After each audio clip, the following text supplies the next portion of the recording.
সবাইকে স্বাগতম। এইচএসসি পরীক্ষা 2024 এটা অটো পাস হবে নাকি পরীক্ষা হবে, এটা নিয়ে অনেকে কনফিউশন ছিলেন।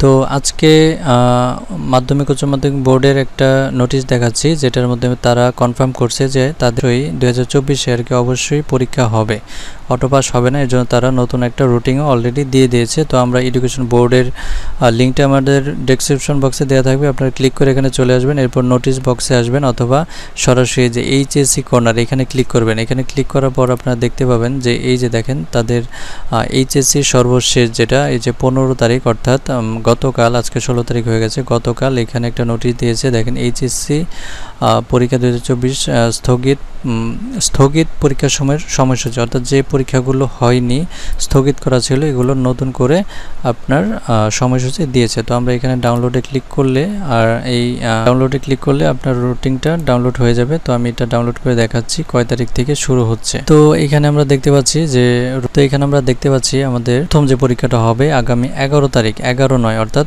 এটা আগস্ট মাস, আগামী মাসের 9 তারিখে মানে সেপ্টেম্বর মাসের 11 তারিখে প্রথম পরীক্ষা শুরু হবে এবং এরপর একে একে 11, 12, 15, 17 মানে এই রুটিনে বাকি সব এরপরে আপনার প্রত্যেকটা যে কটা পরীক্ষা বাকি আছে প্রত্যেকটার সময়সূচি দেওয়া আছে। তো আপনারা চাইলে এই ওয়েবসাইটে এসে পরীক্ষার সময় সময়সূচিগুলো দেখে নিতে পারেন। তো এর মাধ্যমে আমরা কনফার্ম হলাম যে অটো পাস আর হচ্ছে না, অবশ্যই এখানে আমাদের পরীক্ষা দিতে হবে।